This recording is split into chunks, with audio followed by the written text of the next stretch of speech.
ফেললাম পিতামাতার সাথে বেয়াদবি করলে কি হয় বা কতটুকু হতে পারে এই ব্যাপারে সহিহ আল বুখারীর 3436 নম্বর হাদিসটা আমি পাঠ করব, বলে দেব ঘটনাটা বাংলায় আপনাদেরকে উদাহরণ স্বরূপ, তাহলে আপনারা একটু সহজভাবে বুঝবেন। জুরাইজ নামে একজন আল্লাহওয়ালা ছিল, একজন আল্লাহর খাস গোলাম ছিল, আবেদ ব্যক্তি, আল্লাহওয়ালা, বড় আলেমও ছিলেন তিনি। এক সময় তিনি একটা মাটির ঘর করেছিলেন, এখানে বসে বসে সব সময় আল্লাহ তাআলার ইবাদত করতেন। এই হাদিসটা অন্য কিতাবে আরেক রকম এসেছে, ঘটনার অল্প একটু 19-20 এদিক সেদিক আসে। আমি একটা বর্ণনা করতেছি আপনাদের কাছে। এই পৃথিবীতে তিনজন ব্যক্তি শিশুকালে কথা বলেছিলেন। তিনজন ব্যক্তি, একজন হযরত ইউসুফ আলাইহিস সালামের সময় ইউসুফ আলাইহিস সালামকে যে কলঙ্ক দিয়েছিল, তখন তাকে নিষ্কলঙ্ক করার জন্য একটা শিশু একটা স্বপ্নের ব্যাখ্যা দিয়েছিলেন। আরেকটা হলো আমাদের নবীর আগের নবী রাসূল ঈসা রূহুল্লাহ, তিনি যখন ছোট ছিলেন তার মাকে কলঙ্কিত করে জনগণ তাকে পাহাড়ে মারতে গিয়েছিলেন, তখন তিনি সাক্ষ্য দিয়েছিলেন আমি আল্লাহর নবী ঈসা, যখন ছোট ছিলেন। আর আরেকজন ব্যক্তি এই জুরাইজ নামে আল্লাহওয়ালাকে যখন কলঙ্কিত করা হয় তাকে সাক্ষ্য দিয়ে নিষ্কলঙ্ক করেছিলেন। এরকম তিনজন।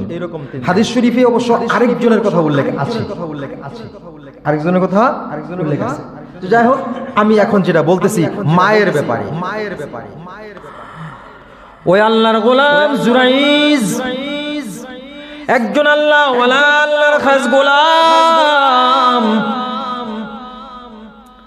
তিনি যখন আল্লাহর জিকির করে আল্লাহ তাআলার ইবাদত করার জন্য নিজে একটা মাটি দিয়ে একটি ঘর নির্মাণ করলেন।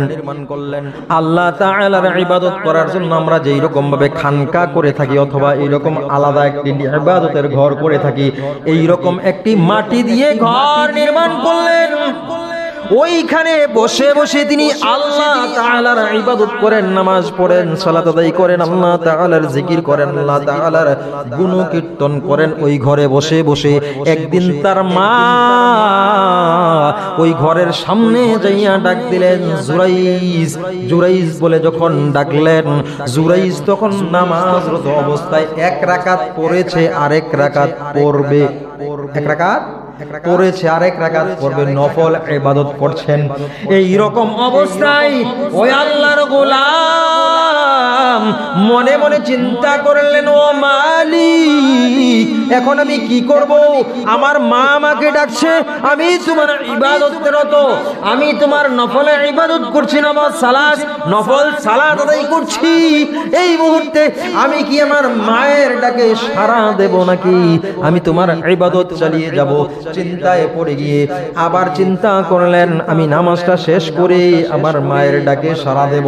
বাকি এক রাকাত, দ্বিতীয় রাকাত শেষ করে সালাম ফিরানোর পর ঘরের বাহিরের দিকে তাকাইয়া দেখলেন আম্মাজান চলে গেছে, এখানে আর অপেক্ষা করেন নাই।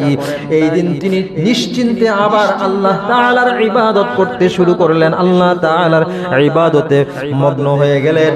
এই রকম ভাবে আরেক দিন, এরপর দিন আবার যখন জুরাইজ সালাত আদায় করতেছে, আল্লাহর গোলাম জুরাইজ এক রাকাত পড়ার পর আবার তার মা ডাকলেন, ও জুরাইজ, আমি তোমার মা, তোমার সাথে কথা বলবো।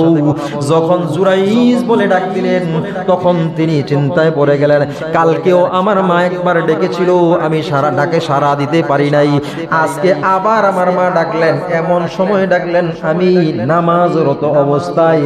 যদি নামাজের আগে হতো অথবা পরে হতো তাহলে আমি আমার মায়ের ডাকে সাড়া দিতাম, কিন্তু আজকেও আমি এক রাকাত নামাজ আদায় করেছি, আরেক রাকাত পড়তে হবে।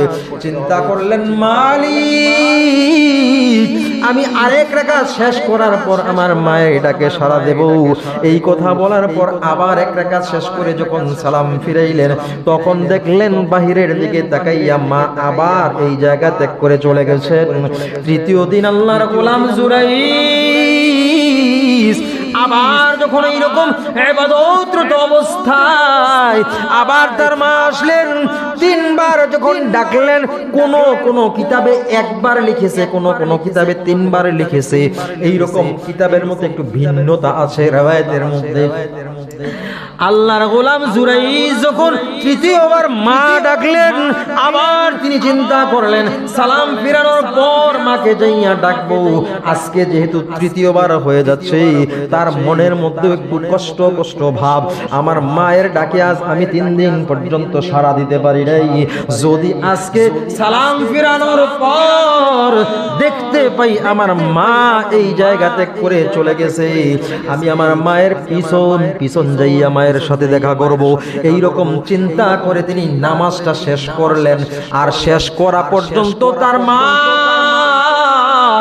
যখন এখানে দেখলেন তৃতীয় দিনও তার ডাকে সাড়া নাই, তখন আসমানের দিকে তাকাইয়া আল্লাহ তাআলার নিকট অভিশাপ দিলেন, ও মাবুদ, আমার সন্তান এমন বড় বুজুর্গ হয়ে গেছে, যেই বুজুর্গ তার মায়ের ডাকে 3 দিন পর্যন্ত সাড়া দিল না, আমি তার জন্য অভিশাপ দেই, আল্লাহ তাআলা কলঙ্কিত অসৎ নারীর মুখোমুখি না করে, নারী কেলেঙ্কারি না দিয়ে তাকে মৃত্যু দিও না।